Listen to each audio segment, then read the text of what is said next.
Now on Denver 7 News at 10, more gun violence in downtown Denver, another shooting on a busy Saturday night. Plus, he had a mother and has a mother that will continuously not allow his death to be in vain. A new push to make our streets safer. The Broncos tackle gun violence with a high-profile buyback. But do these actually work? You're taking something that brings harm to communities and turning it into something that heals communities. Plus, not all Marshall fire victims are planning to rebuild. My initial intent was to build back again, because that's the emotional thing. Why some are choosing to sell instead of stay. Thank you for joining us for Denver 7 News at 10. I'm Jacqueline Allen. And I'm Byron Wang. We start off tonight with the 2 arrests made following a shooting in a busy part of downtown Denver. Denver police say a man was shot around 7 tonight at 17th and Chestnut. That's right behind Union Station where the bus terminal is. Police quickly arrested 2 men a few streets away at 20th and Little Raven. The man shot has been taken to the hospital and is now in stable condition. Now, shootings like this one are becoming all too common all across the Denver metro, and that has one local nonprofit working to get guns off the streets. Denver 7's Rob Harris tells us about their gun buyback program and why it means so much more to families affected by gun violence. The strikes on this anvil represent lives lost to gun violence. They also represent taking a source of pain and turning it into a source of power. That's something Charlotta Evans knows very well. That's my 3-year-old Kason Xavier Evans, nicknamed Biscuit. Kason lost his life to gun violence 26 years ago, and Evans has been on a mission ever since. He had a mother and has a mother that will continuously not allow his death to be in vain. And that's why you're here today. That's why I'm here today. At Empower Field at Mile High Stadium on Saturday, Evans was joined by other community activists, law enforcement, kids, and a Bronco to take steps they hope will save lives, turning guns into garden tools. Real collaboration is community coming together. Every life is worth saving. 189 guns were bought back today, but that's just a drop in the bucket when you compare it to the rising sales of guns in Colorado. More than 443,000 instant background checks were performed in 2021, more than 487,000 in 2020. And that marks more than a 45% increase since 2019. While research on other buyback programs has not found a direct link with reduced gun violence, organizers at this buyback are hopeful it can improve safety in Colorado in other ways. A lot of the buyback reasons are related to the ability or access to safe storage, or they might have kids that are getting older and they feel more uncomfortable with a firearm in their house. You're 3 times more likely for a gun to be used against you or someone you love in that home than it is against an intruder. So it really makes homes safer to reduce the number of firearms in your home. 189 guns bought back that'll now be turned into more than 500 garden tools by Raw Tools to be sent to community gardens across the state. You're taking something that brings harm to communities and turning it into something that heals communities. For Denver 7, I'm Rob Harris. And literally just while we were in that story, the Denver Police Department tweeted about another shooting in the 3300 block of North York Street.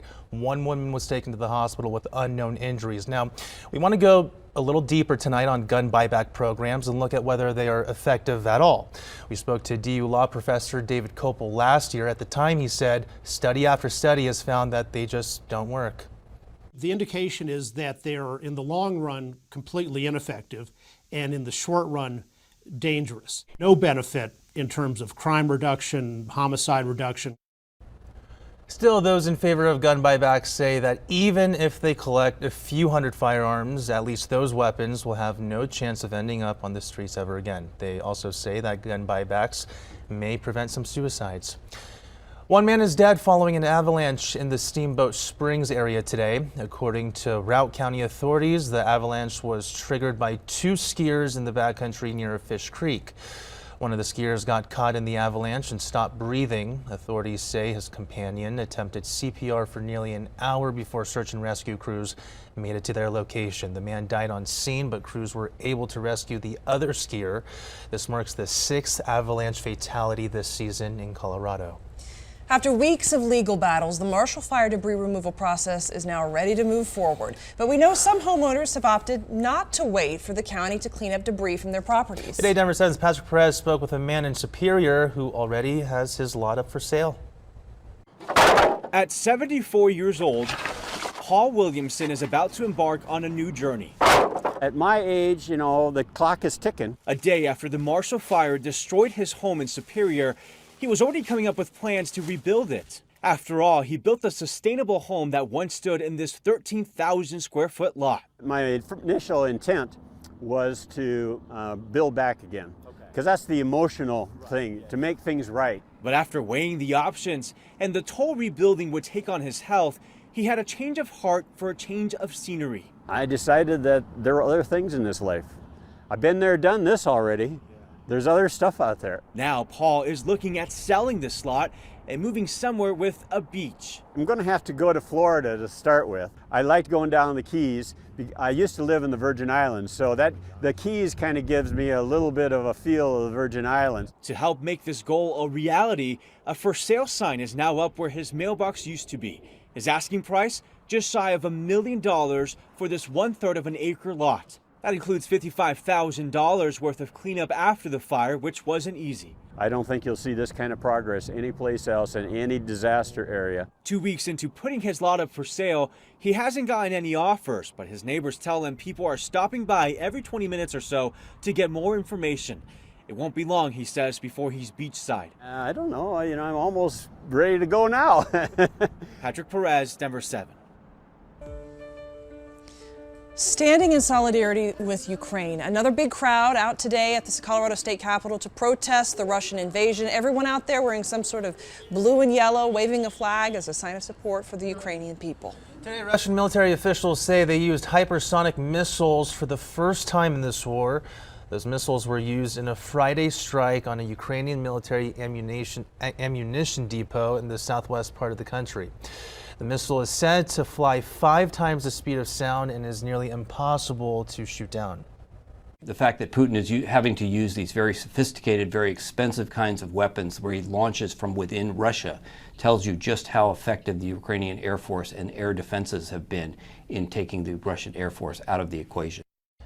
The UN is now saying more than 10 million Ukrainians have been displaced. That's more than 20% of the country's population. The White House is working to fast-track the visa process for those refugees trying to come to the U.S.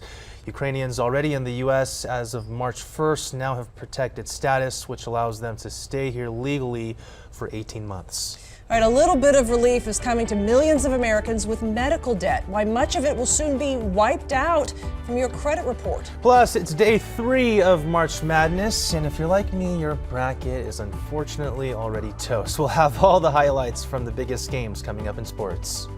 I'm meteorologist Stacey Donaldson. Beautiful weather today with highs in the 50s. It'll be even warmer tomorrow. We'll start out in the 30s and 40s, on our way to the 60s before our next cold front rolls through with snowfall. I'll have all the details coming up.